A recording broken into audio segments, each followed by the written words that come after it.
He felt stuck in life, repeating the same routine every day. But one small habit taught him the power of discipline, self-improvement, and daily gratitude. This story will inspire your personal growth and change how you see success. There was this guy named Eli who lived in a small, run-down apartment on the edge of a noisy town. The kind of place where the walls were thin, the pipes groaned, and the streetlights flickered like they were about to give up. Eli wasn't old, maybe in his late 30s, but life had already worn him down. He worked at a factory, pulling long shifts for barely enough pay to cover rent and a few groceries. His hands were rough, his back ached constantly, and his only pair of shoes had holes that let in the rain. Every morning, he'd wake up, make a cup of weak coffee, and stare out his tiny window at the gray sky, wondering if this was all life had for him. He didn't have family nearby, no close friends, just a couple of co-workers who gnawed at him during breaks. Loneliness was his shadow, following him everywhere. One day, Eli was walking home from work, his jacket soaked from a sudden downpour. He passed a little thrift shop he'd never noticed before, tucked between a laundromat and a pawn shop. The window was cluttered with old lamps, chipped mugs, and stacks of yellow books. Something made him stop, a pull he couldn't explain. Inside, the air smelled like dust and forgotten things. The shopkeeper, an old woman with silver hair and sharp eyes, was sorting through a box of junk. Eli wandered the aisles, not sure what he was looking for, until he spotted a small wooden box on a shelf. It was plain, no carvings or fancy designs, just a scratched-up lid and a rusty hinge. He opened it, and inside was a single letter, folded neatly, with no envelope or address. Just his name written on it in faded ink, Eli. He froze. How could his name be on something in a random shop? He looked around, half expecting someone to jump out and say it was a prank, but the shop was quiet except for the hum of an old radio. The shopkeeper glanced up and said, "That's been sitting there for years. Take it. It's yours." Eli didn't know what to say. He mumbled a thanks, slipped the letter into his pocket, and hurried home, his heart pounding. Back in his apartment, Eli sat at his wobbly kitchen table, the letter in front of him. The paper was brittle, like it might crumble if he handled it too roughly. He unfolded it carefully, and the handwriting was small but clear, like someone had taken their time to make every word count. It started with, "Dear Eli, if you're reading this, it means you're ready to hear my story." No signature, no date, just those words pulling him in like a hook. The letter told the story of a man named Samuel, who lived a long time ago in a town not so different from Eli's. Samuel was a baker, up before dawn every day, kneading dough and stoking ovens. He wasn't rich, but he had a small shop, a wife named Clara, and a little girl named Rose who loved to draw pictures of flowers on the shop's paper bags. Life wasn't perfect, but it was good. Samuel would hum old tunes while he worked, and Clara would tease him about his terrible singing. Rose would giggle, and those moments felt like the kind of happiness you could hold on to forever. But then things started to unravel.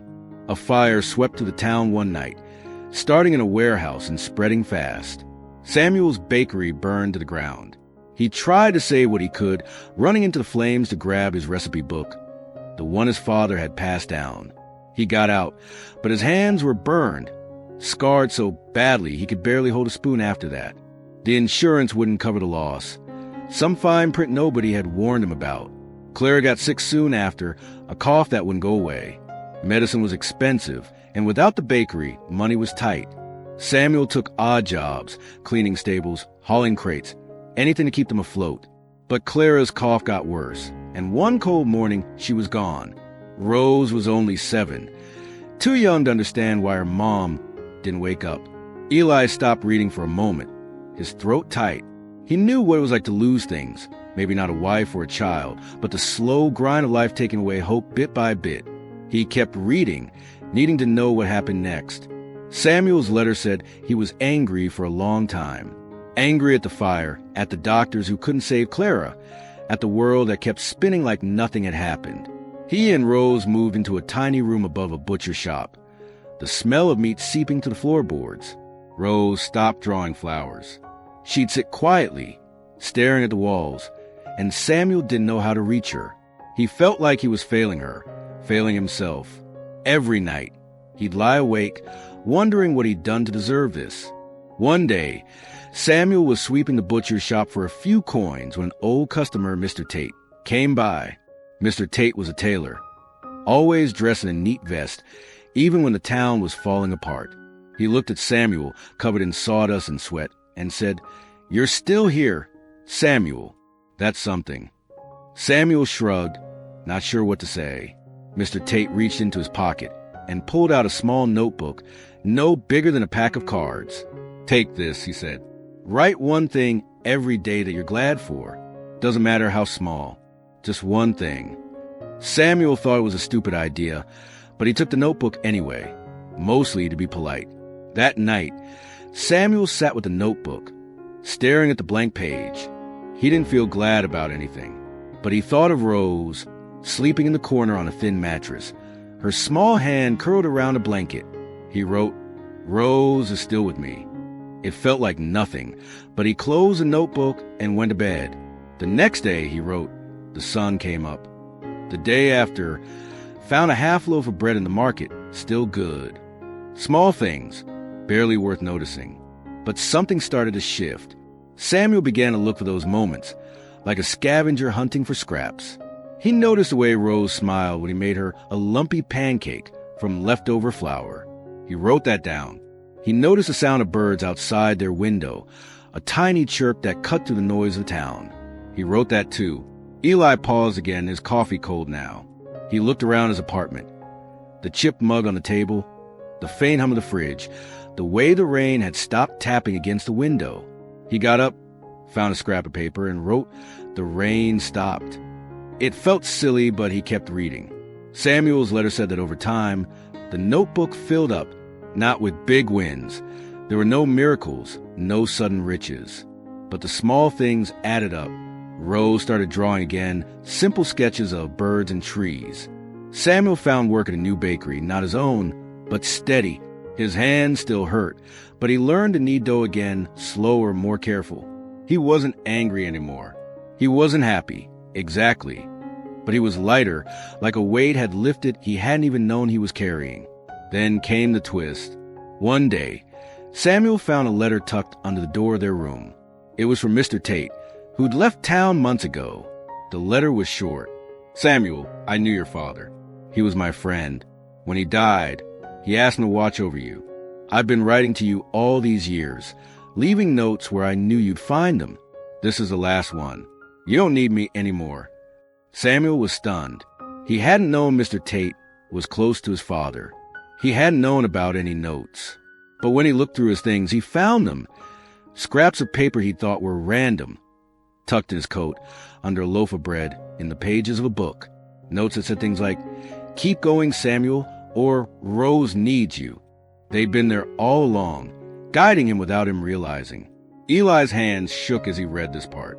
He thought about the letter in his hands, his name on it, found in a shop he'd never seen before. Was this a coincidence? Or was someone watching him too? He kept reading, desperate for answers. Samuel's letter ended with a challenge. He wrote, "Whoever finds this, I don't know your story, but I know you got one.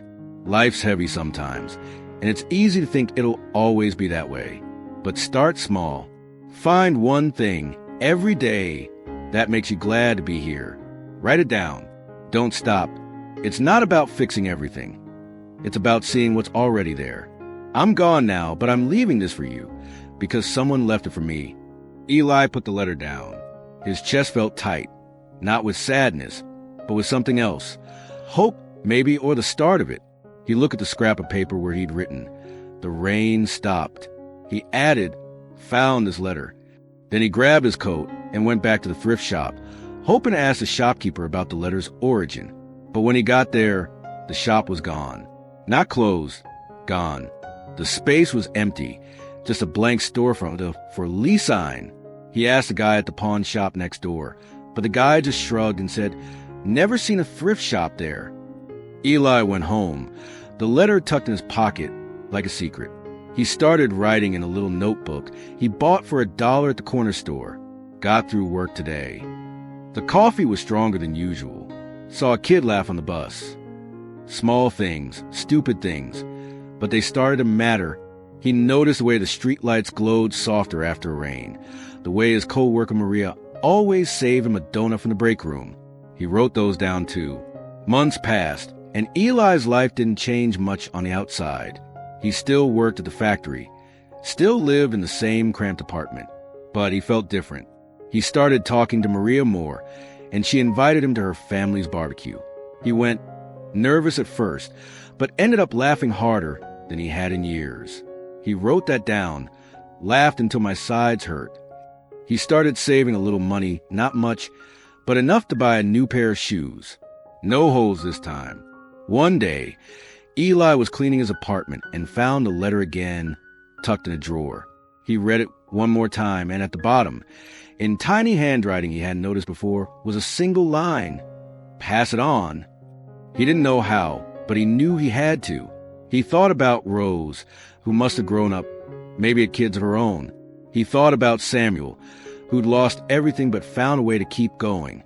Eli decided to write his own letter, telling his story, how the notebook changed him, how the small things kept him afloat. He didn't know who'd find it, but he left it in a park, tucked under a bench where someone might sit. Years later, Eli was different. Not rich, not famous, but steady. He had friends now, a small circle who'd meet for coffee or cards on weekends. He still wrote in his notebook, not every day, but often enough. He'd look back at the pages and see a life he hadn't noticed building, moment of warmth, of quiet joy, of being okay. He never found out who wrote the letter with his name on it, but he didn't need to. It had done its job. And here's the thing. Life doesn't always give you big wins. Sometimes it's just a sunny day, a kind word, a moment where you feel like you're enough. If you're listening to this, try it. Find one thing today that makes you glad, even if it's small. Write it down. Keep going. You might be surprised how much it changes you. Because sometimes the smallest things are what save us.